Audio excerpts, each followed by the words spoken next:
کچھ نہ کچھ اس کے ہاتھ لگ جاتی ہے، اس کا مزہ لے لیتا ہے. لیکن منافق جو ہوتا ہے چونکہ ظاہراً اسلام میں داخل رہتا ہے تو وہ جب غلط کام کرتا ہے تو اسے وہ آخرت اور اللہ کا ڈر بھی ستاتا ہے، کہیں نہ کہیں مذبذب رہتا ہے. اور جب دنیا کی جب آخرت کی طرف بلایا جاتا ہے، ادھر جاتا ہے تو دنیا کی محبت اسے کھینچ رہی ہوتی ہے. تو کل ملا کے منافق جو ہے، جو منافقانہ کردار ہے، اس کی دنیا اور آخرت دونوں تباہ ہو جاتی ہے، دونوں کا نقصان اس کے ہاتھ لگتا ہے. تو فرمایا گیا یہ تو کھلا ہوا نقصان ہے. حقیقی نقصان کیا ہے؟ آخرت کا نقصان ہے.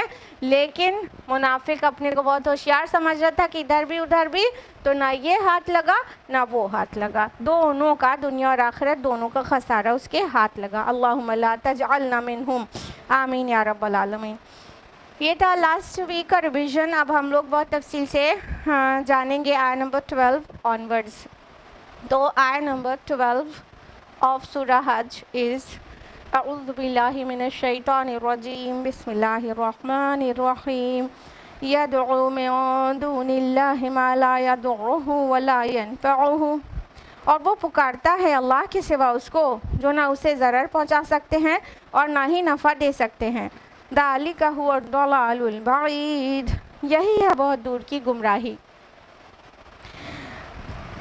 اب وہ یہ جو منافقانہ کردار ہے، یہ جس انسان کو اللہ تعالیٰ پہ پورا بھروسہ نہیں ہے، صحیح ایمان نہیں ہے، پختہ اور مضبوط ایمان نہیں ہے، تو اس کو بچلنا بہت آسان ہوتا ہے. اس کو مشکلات میں غیر اللہ کے طرف بڑھ جانا بہت آسان ہوتا ہے. غیر اللہ کے ہاں اپنے سوال کرنا، اپنی حاجت روائی مشکل کشائی کے لیے غیر اللہ کے آگے ماتھے ٹیک دینا اور اپنا سر جھکا دینا اس کے لیے آسان ہوتا ہے. تو کیا ہوتا ہے کہ جس کا ایمان اس طرح مضبوط نہیں ہے وہ بہت آسانی سے شرک کر بیٹھتا ہے، اور جو اللہ کے علاوہ کسی اور کو پکارے اس کی حقیقت یہ ہے کیا کہ وہ نہ نفع پہنچا سکتے ہیں نہ نقصان. کسی کو اپنا مطلب نفع پہنچانے والا یا ضرر پہنچانے والا سمجھنا، اس کے متعلق ایسا عقیدہ رکھنا، یہ بھی کھلم کھلا شرک ہے.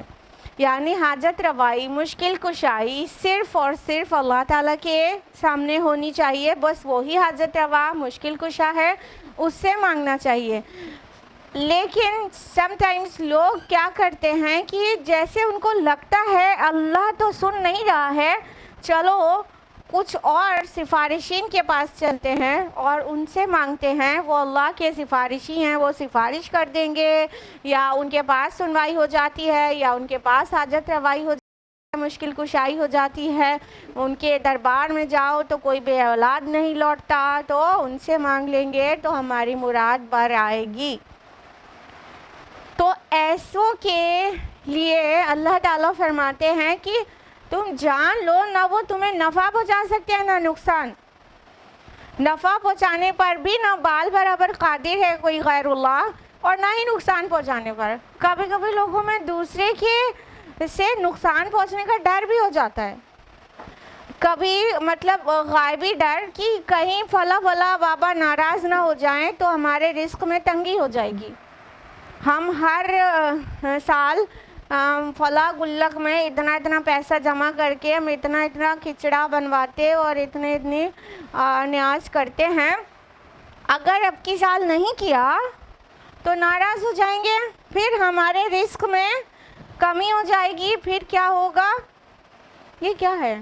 کسی اور کے ضرر سے ہم ڈر رہے ہیں. کہنے کا مطلب کیا ہم یہ سمجھ رہے ہیں کوئی اور ہمیں نقصان پہنچا دینے پر قادر ہے؟ کیا کوئی ہمارا رزق روک دینے پر قادر ہے؟ کیا کوئی ہمارے رزق میں تنگی کر دینے پر قادر ہے؟ یا کوئی ہمیں اللہ کو منظور ہو کہ ہمیں نقصان پہنچنا ہے اسے بچا دینے پر قادر ہے؟ ان میں سے کوئی قدرت بھی غیر اللہ میں نہیں ہے. اللہ تعالیٰ واضح کرتے ہیں کہ ایسے کو پکارتے ہو جو نہ نفع پہنچا سکتا ہو نہ نقصان. نفع اور نقصان پہنچا دینے کا اختیار کلی اختیار مطلق صرف اور صرف اللہ کے پاس ہے۔ اگر اللہ تعالیٰ کسی کو فائدہ پہنچانا چاہے تو ساری دنیا مل کے اس کو فائدہ پہنچنے سے نہیں روک سکتی، اور اللہ تعالیٰ کسی کو نقصان پہنچانا ہی چاہے، اس کی قدر میں ہے، اس کی تقدیر میں ہے، اس کی قضا میں ہے، لکھا ہوا ہے، تو ساری دنیا اور اس کے سارے رولرز اور بادشاہ مل کے اس بندے کو نقصان پہنچنے سے نہیں بچا سکتے۔ اللہ تعالیٰ قادر مطلق ہے۔ غیر اللہ کے پاس مانگنے جایا جاتا ہے تو ان کو کچھ بھی اختیار نہیں سوائے ظاہری لوگوں کے ظاہری اختیارات کے، یعنی وہ غیبی مدد مانگنا منع ہے۔ کنفیوز مت ہوئیے گا، ایسا نہیں ہے کہ اگر ہم آپ سے کہیں آپ پین اٹھا کے دے دیجئے تو آپ کہیں کہ اسما شمس نے بھی تو مدد مانگی کسی سے۔ یہ ظاہری مدد ہے، it's allowed, completely allowed. In fact Prophet Jesus, peace be upon him, he asked for help. Man ansari illallah, who is the helper of Allah?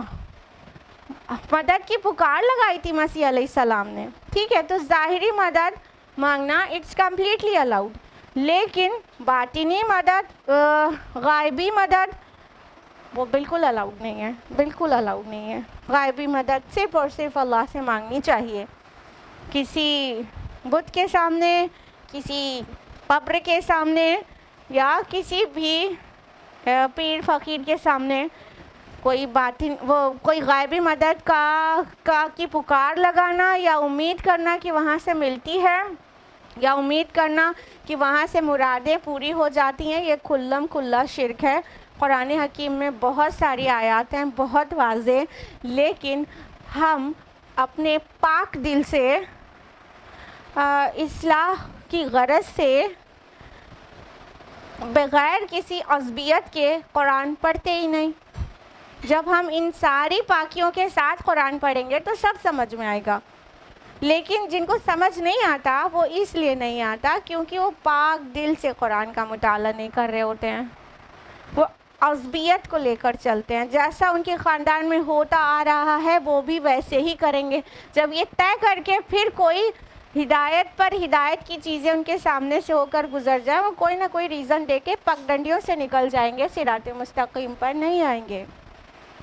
تو اس لیے علم حاصل کرنا اور عمل کرنا اور قرآن مجید پڑھنا سمجھنا، یہ سب بالکل پیور ہارٹ سے کرنا چاہیے، بغیر کسی عصبیت کے۔ جب عصبیت نکلے گی، دل پاک ہوگا، پھر ہر چیز سمجھ میں آئے گی اور صحیح غلط کا فرق سمجھ میں آئے گا۔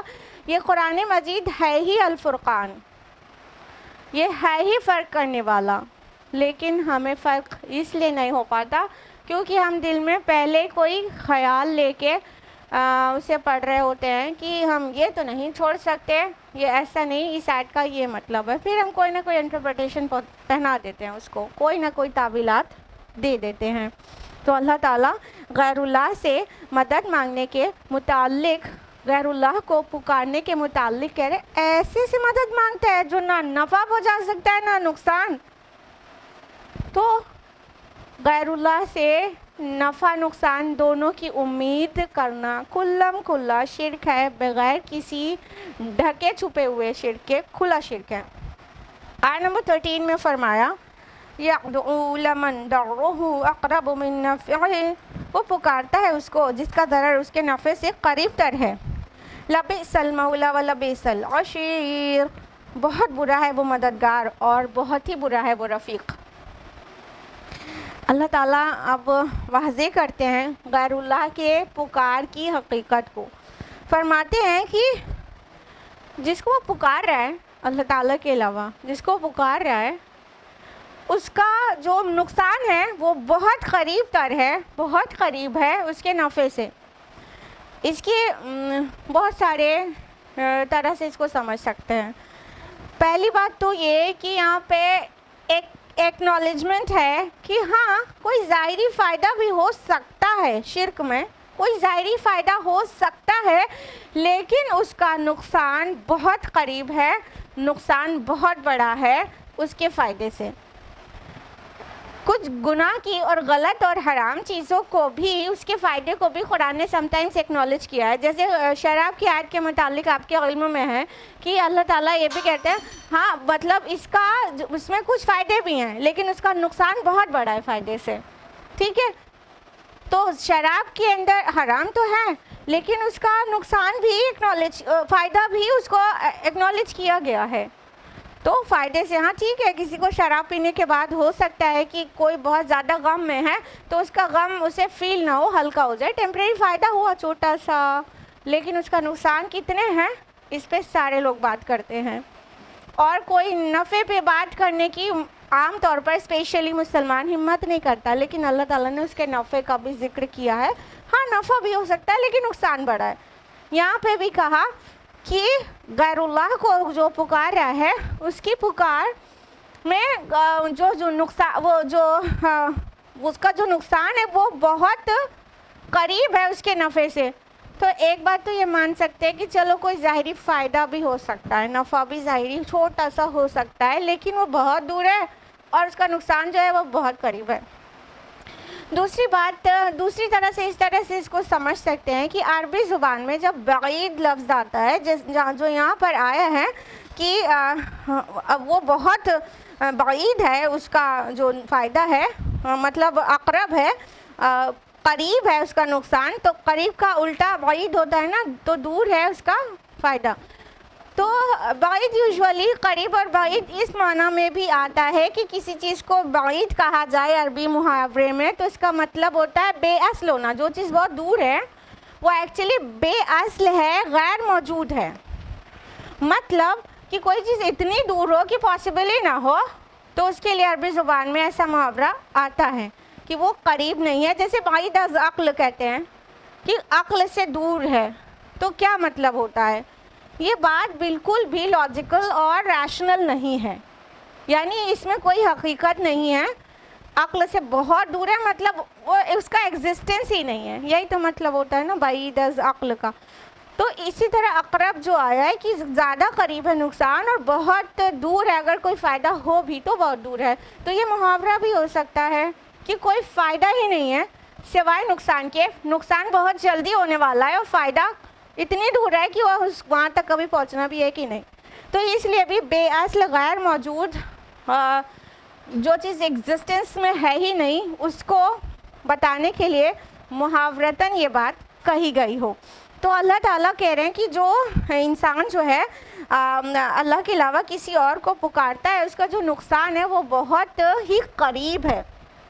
اور نقصان قریب کیسے ہے کہ ظاہر بات ہے اللہ کے علاوہ کسی اور کو پکارو گے تو ایمان تو انسٹنٹلی گیا نا، فوراً بغیر کسی دیری کے.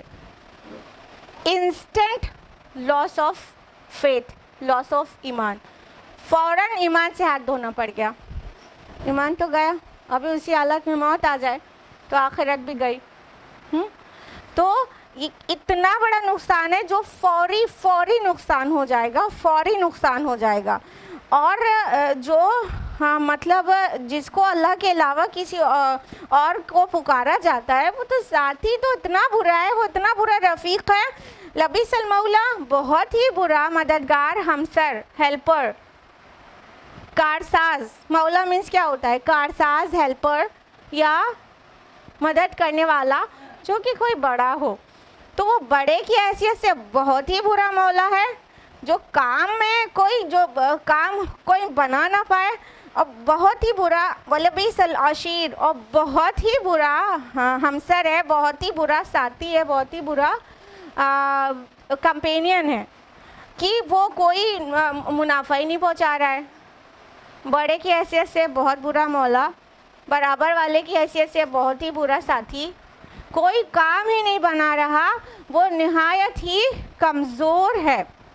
دیکھیے مولا ورڈ کا تفصیل ہم نے آپ کو بتائی کہ مولا مینس ہوتا ہے کارساز، ہیلپر، مددگار، جو آپ کو مدد کر کے جو آپ کا ٹاسک ہے اس کو ایزیلی اچیو کرا دے. ٹھیک ہے. اور عشیر عین شین را سے ہے. عشرہ مینس کیا ہوتا ہے؟ 10 سب کو معلوم ہے عشرہ کا، کریکٹ. روٹ وہی ہے, وہاں سے بہت سارے جو الفاظ ڈرائیو ہوتے ہیں ان کو سمجھنے کی ضرورت ہے. عشیر کہتے ہیں باپ کی طرف سے, والد کی طرف سے جو جماعت وجود میں آتی ہے, یعنی والد کا خاندان. کیوں کر کہتے ہیں عشرہ مینس 10, مطلب ملٹی پلائی ہو گئے بہت سارے. 9 کے بعد 10 سے تو 2 ڈیجٹس شروع ہو جاتی ہے نا, ملٹی پلائی ہو جانا, نمبرز میں بڑھنا.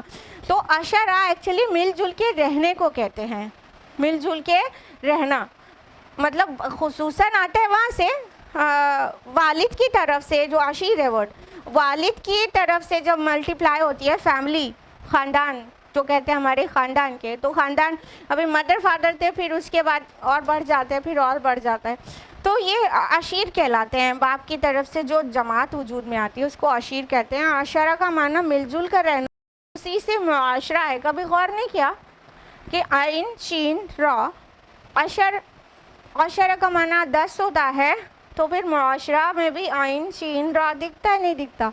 ہاں, تو معاشرہ کس کو کہتے ہیں؟ سوسائٹی کو نا, سب کو معلوم ہے. تو سوسائٹی یعنی مطلب ملٹی پلائی ہو گئے لوگ, بہت سارے لوگ ہو گئے, ٹھیک ہے. اسی طرح اسی ایسنس کے ساتھ عشیر لفظ آتا ہے, اس مطلب رشتہ دار کے ساتھ ساتھ ساتھی کو بھی کہنے لگتے ہیں. رشتہ دار ہیلپر ہوتا ہے, رشتہ دار منافع پہنچاتا ہے, رشتہ دار مدد کر کے فائدہ پہنچاتا ہے. تو اسی طرح عشیر جو ہے اس ساتھی کو بھی کہتے ہیں جو فائدہ پہنچائے. مطلب ساتھی کی انسان کو ضرورت کیا رہتی ہے؟ مشکل ٹائم میں کام آئے, یہی ہوتا ہے نا. جب فرینڈ کے پاس ہم لوگ کب رجوع کرتے ہیں؟ جب بہت ٹینشن میں ہوتے ہیں, جب بہت پرابلم میں ہوتے ہیں. تو ابھی تو فون ہے سب کے پاس, نہیں تو پہلے چل کے جانا ہوتا تھا, اپنے ساتھی سے ملنا ہوتا تھا. ابھی فون ہی ہے, فون اٹھایا, پتہ ہے ایسے سے ایسا ہو گیا. اب امید کرتے ہیں وہ کوئی اچھا مشورہ دے یا وہ اس سچویشن سے باہر آنے میں میری مدد کرے نا. دوست کی ضرورت تبھی پڑتی ہے. عشیر اسی لیے اسی مطلب ایسنس کے ساتھ عشیر ساتھی کو بھی گھیر کہتے ہیں. رشتہ دار بھی ہوتا ہے, ساتھی بھی ہوتا ہے, اور ملٹی پلائی ہونا بھی ہوتا ہے, معاشرہ بھی اسی سے ہے. تو فرمایا گیا کہ بہت ہی برا ہے وہ مددگار اور بہت ہی برا ہے وہ ساتھی. نہ وہ اچھا ہیلپر ہے, یعنی غیر اللہ کو پکارا جانا نا, تو جس کو غیر اللہ کے علاوہ کسی کو پکار دیا تو وہ کیا ہے, وہ بہت ہی برا مددگار اور بہت ہی برا ساتھی. نہ وہ بڑے کی حیثیت سے مدد کرتا ہے, نہ برابر والے کی حیثیت سے کوئی منافع پہنچاتا ہے, نہ آپ کے کوئی مسئلے کو حل کرتا ہے, نہ کوئی ٹینشن کو رفع کرتا ہے. وہ بہت ہی برا ہے.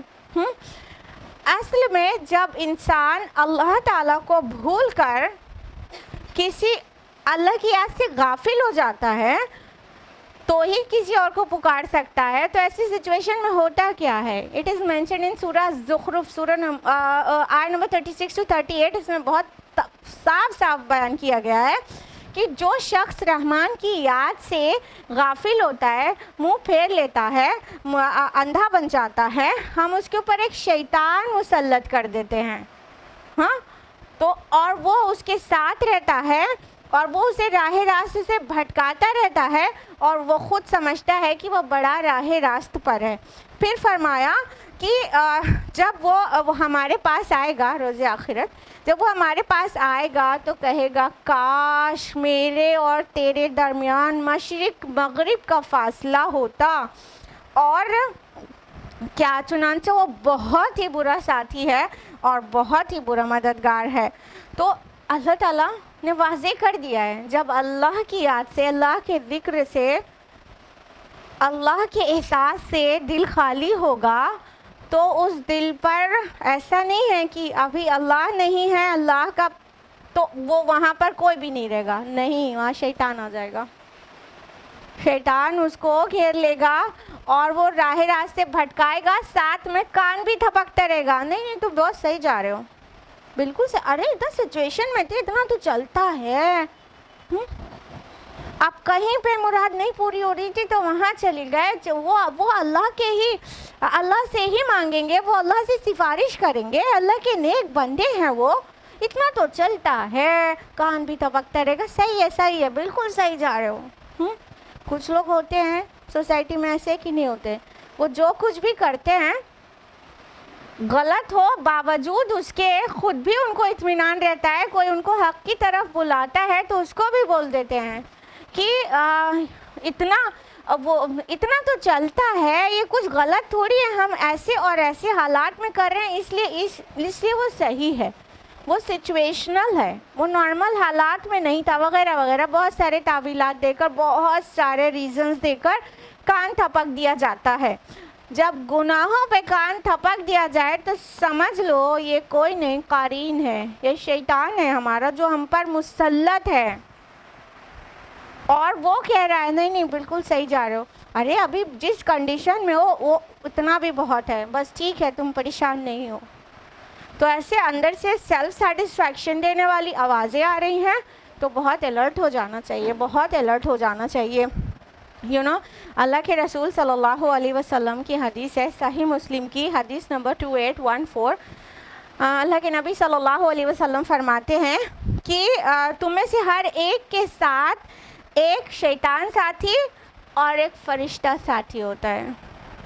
تو یہ جو شیطان ساتھی ہے نا، وہ رانگ کی طرف کال دیتا رہتا ہے اور ساتھ میں کان تھپکتا رہتا ہے۔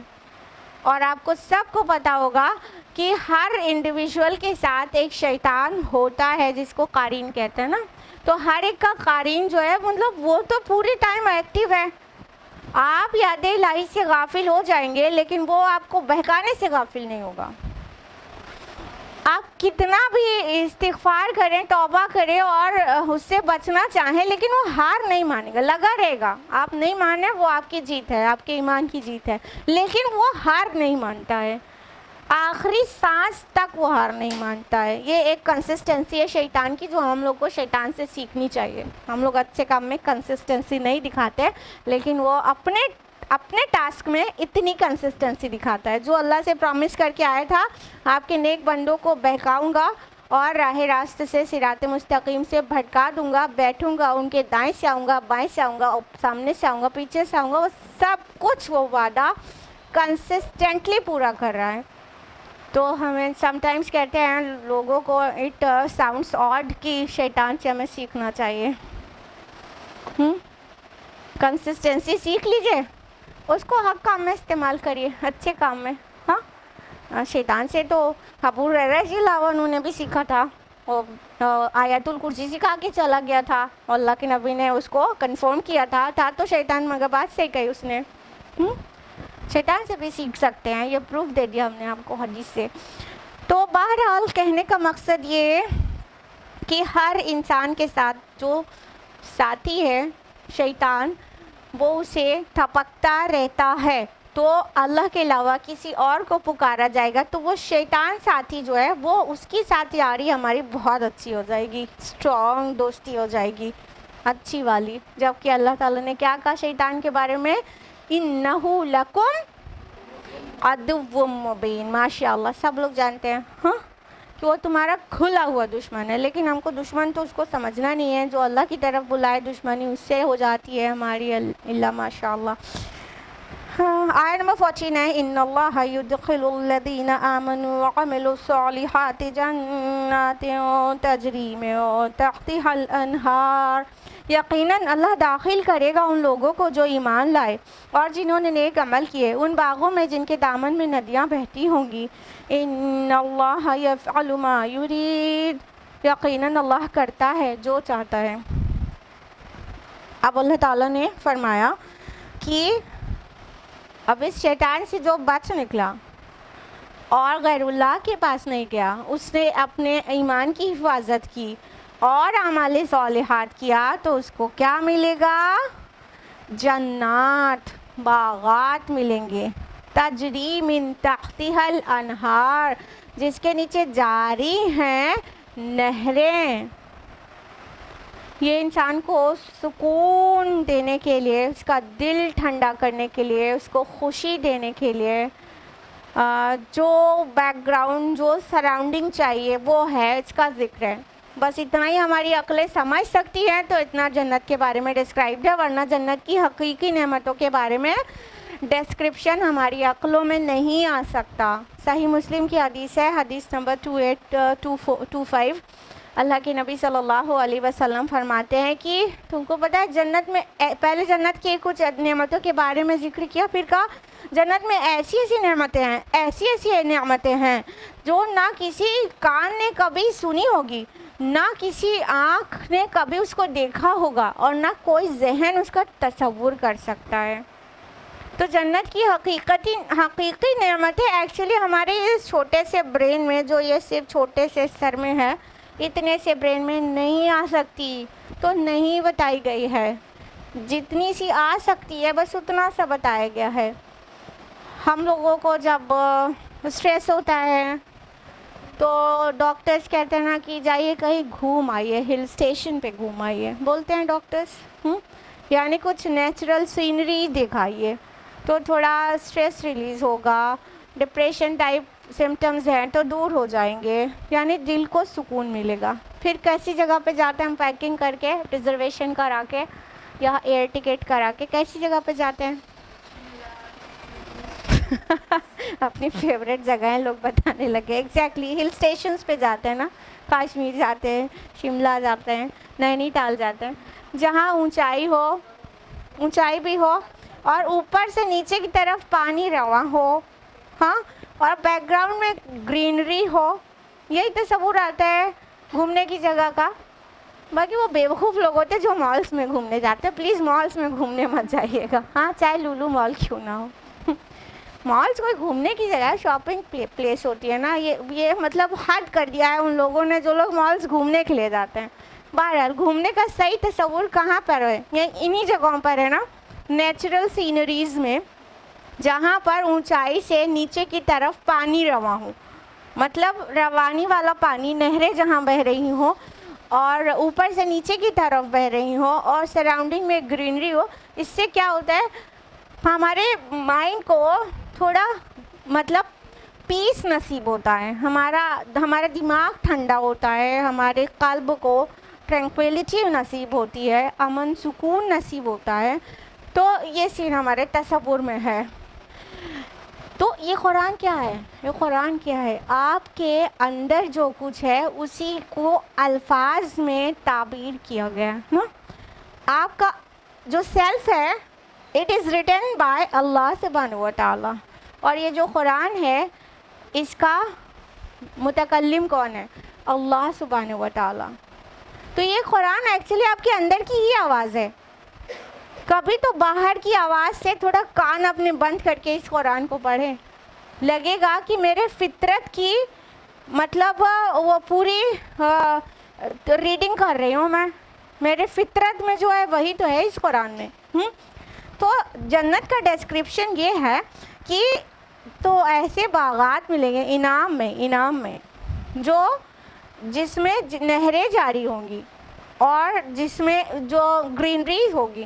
سب کو آلموسٹ سب کو گرینریز پسند ہوتی ہے کہ ہرا ہو، سبز ہو۔ جب بارش ہو جاتی ہے تو اس کے جو سارے پتے ہوتے ہیں اور گھاس ہوتی ہے جب دھل جاتی ہے تو کتنا خوبصورت لگتا ہے، بس اس کو دیکھ لینے سے ہی تھوڑا سا تسکین ہو جاتی ہے۔ تو وہ سب کو پسند ہے، سب کو۔ تو اللہ تعالیٰ فرماتے ہیں کہ وہ باغات دیے جائیں گے بطور نعمت، انعام، یہ تمہارے عمل کا بدلہ ہے۔ تم نے اپنے نفس کو قابو میں کیا، تمہارے رب نے تمہیں جو حکم دیا تھا اس پر تم نے عمل کیا، اور جس سے منع کیا تھا اس سے اپنے دامن کو بچا لیا، داغدار نہیں ہونے دیا، تو تمہارا یہ انعام ہے۔ اور جنت کے انعامات ہمیں بہت سارے کوالٹیز ہیں، وہ کہ والآخرۃ خیر وابقیٰ، وہ بہتر ہے، for better than worldly things, وہ ابقا، اور باقی رہنے والی، ڈیوریبل، ہمیشگی والا، ٹکنے والا۔ دنیا کی چیزوں میں چاہے جتنی نعمتیں مل جائیں، وہ یہ دو نقصان ساتھ میں لگے ہوئے ہیں۔ پہلی بات تو اتنا اچھا نہیں ہے، بیٹر نہیں ہے، ورس ہے، وہ جنت کے مقابلے بہت کم ہے، ایک دم حقیر ہے۔ دوسرا، باقی رہنے والا نہیں ہے، وہ کبھی نہ کبھی آپ سے چھن جانے والا ہے، چاہے جو آپ کو اللہ تعالیٰ دنیا میں نصیب کر دے، اللہ برکت دے اس میں، لیکن وہ چھن ضرور جائے گا۔ زندگی میں نہیں چھنا تو موت کی آخری سانس تو ضرور ہی چھین دے گی آپ کو اس سے، ٹھیک ہے؟ تو یہ کیا ہے؟ خیر بھی نہیں ہے، باقی رہنے والا بھی نہیں ہے۔ جنت کی نعمتیں خیر و ابقا ہیں، بہتر ہے اور باقی رہنے والی۔ اور بہت ساری چیزیں ہیں جو جنت میں یہاں نہ ہے اور نہ مل سکتی ہے. جنت میں تو اللہ تعالیٰ نے اپنی صفات جو ہے اس کی جو سولی اس کی صفات ہیں دنیا میں اس کو کسی کے ساتھ شیئر نہیں کیا, جنت میں وہ کریں گے اللہ پاک. ہاں اللہ پاک نہیں چاہتے کوئی شہنشاہ کہے اپنے آپ کو, رولرز ہوتے ہیں بادشاہ کہتے ہیں, لیکن بادشاہوں کا بادشاہ صرف اللہ ہے. ہر ایک اور پھر ہر ایک رولر نہیں بن جاتا, لیکن اللہ تعالیٰ جنت میں رولر بنائیں گے, حکمرانی دیں گے اپنی صفت بندے کے اندر. ہم کن فیکون کی صفت صرف اللہ میں جانتے ہیں نا, کہ بس اللہ ہم لوگ کو کرنا پڑتا ہے. ہم ٹائم اینڈ اسپیس کمپلیکس میں جب تک ہم کچھ پروسیسنگ نہیں کرتے کوئی چیز نہیں بنتی, نہیں ہو جاتی. ٹائم بھی لگتا ہے, اسپیس بھی لگتی ہے, اور ایکشن بھی لینا پڑتا ہے, انرجی بھی لگتی ہے. لیکن اللہ تعالیٰ کہتے کن اور وہ ہو جاتا ہے. جنت میں اللہ تعالیٰ وہ اپنی صفت دیں گے, بندہ بھی کہے گا کہ مطلب وہ چاہے گا جس چیز کی خواہش کرے گا وہ خواہش کرے گا اور وہ حاضر ہو جائے گا.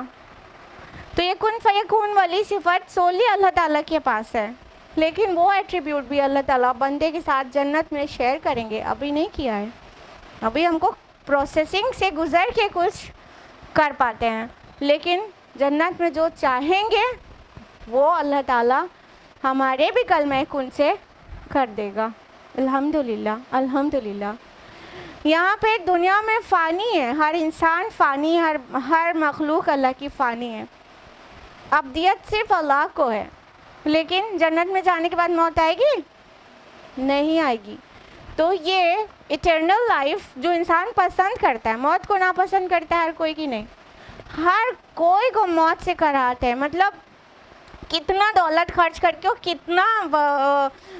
کتنا ایفرٹس پٹ کر کے بیماری کو صحیح کرنے کی کوشش کرتے ہیں, مگر مرنے کے لیے تیار نہیں دیتے. ہاں کہ نہیں, پوری کوشش کرتے ہیں کہ بس موت سے بچ جائے. کہنے کا مطلب ہر انسان کو, نیک بد ہر ایک کو موت کراہت تو دیتی ہے, چاہے وہ بہت بندہ مومن ہو اور موت کے بعد اس کو سب کچھ بہت خوبصورت ہو جانے والا ہو زندگی, لیکن موت کا جو لمحہ ہے اس سے کراہت تو ہر ایک کو ہے, چاہے بندہ مومن ہو. تو اللہ تعالیٰ جنت میں ایٹرنل لائف دیں گے, ابدی زندگی. کس کی صفت ہے؟ اللہ تعالیٰ کی. جنت میں شیئر کریں گے اللہ پاک, ابدی زندگی بندے کو بھی دے دیں گے. اب موت نہیں آئے گی. بہت شاندار گھر بنا لے جو اور ساری آسائش ایک دم اکٹھا کر لے, تو پھر اسے ایک بات کا کھٹکا رہتا ہے, موت آ جائے گی تو یہ سب چھوٹ جائے گا, مر نہ جاؤں اور یہ سب عیش و آرام چھوٹ نہ جائے.